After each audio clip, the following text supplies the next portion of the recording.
The lunchbox shouldn't have been mine. It was pink, small, and carried the faint smell of strawberries.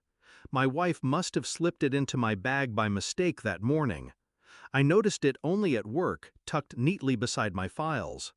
I laughed, showed it to a colleague, a man who used to be a surgeon before he abandoned medicine for reasons he never discussed.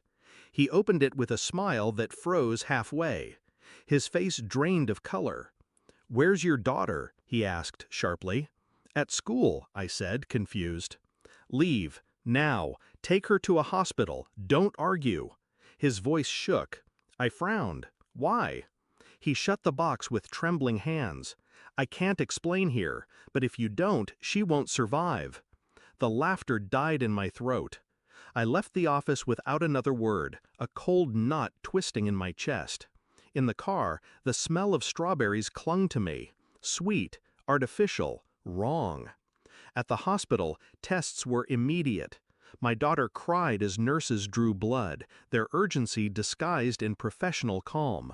I asked questions. They gave none. An hour later, a doctor pulled me into a quiet room. His words cut through me like surgical steel. "Your daughter's lunch contained traces of a toxic compound, not accidental, repeated exposure." I stared at him, unable to process. "You mean she's been poisoned?" His silence was the answer. The ground shifted beneath me. My mind clawed for explanations, any thread of reason. My wife packed her meals every day, with care, with love, or so I thought. The doctor's final words rang hollow, surreal. If you hadn't brought her today, her organs would have begun shutting down within weeks. Weeks! That meant this wasn't new. I walked out of that office with the weight of something darker than fear pressing against my ribs. Not a mistake, not negligence, something deliberate. Someone wanted my daughter gone, and the only hands that touched her food were my wife's. I didn't accuse her, not yet. I watched instead, quietly, precisely. At home, I studied her routines, the way she chopped fruit, the careful packing of sandwiches, the faint smile when she handed the lunchbox over. Too perfect. I began saving portions, slipping them into small bags, labeling dates.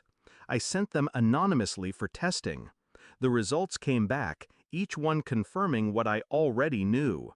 Small doses, slow, steady destruction hidden beneath sweetness. I checked her phone when she slept, her messages tucked under passcodes she thought I couldn't crack. What I found was worse than poison.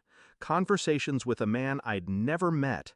Intimate, coded, plans whispered between lines.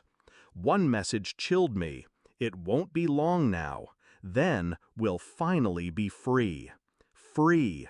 From me. From our child. I moved through the days like a ghost, expressionless, careful not to betray what I carried inside. At work, I smiled. At home, I played the role of husband. But every glance at her was calculated, every silence deliberate.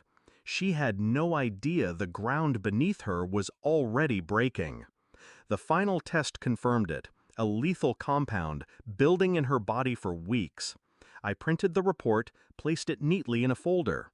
That evening, when she set the table, I slid the folder across. "Read it." She frowned, opened it. Her eyes moved, then froze. The color drained from her face, the same pallor I had seen on my colleague days ago. I, I don't understand."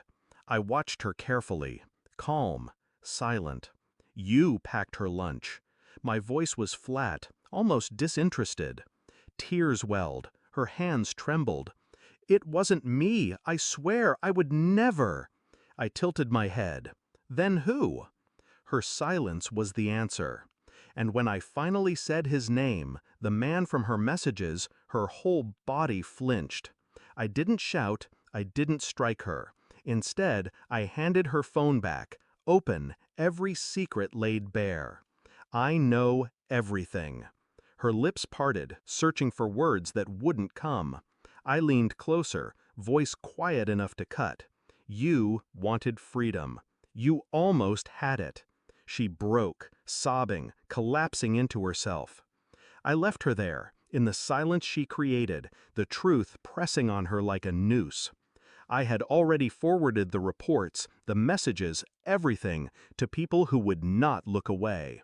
Police, her family, his wife. The destruction was set in motion. All I had to do was step aside. The house feels colder now, quieter. My daughter sleeps peacefully again, her body recovering inch by inch. She doesn't know the shadow that almost consumed her. I watch her breathe, steady and soft, and I feel nothing for the woman who sleeps in a cell tonight. No grief, no pity, just clarity. She poisoned her own blood for love of another man. That is who she was all along. And I see it now with brutal simplicity. The person I shared my life with was never real. Only the betrayal was. And now, so is my silence.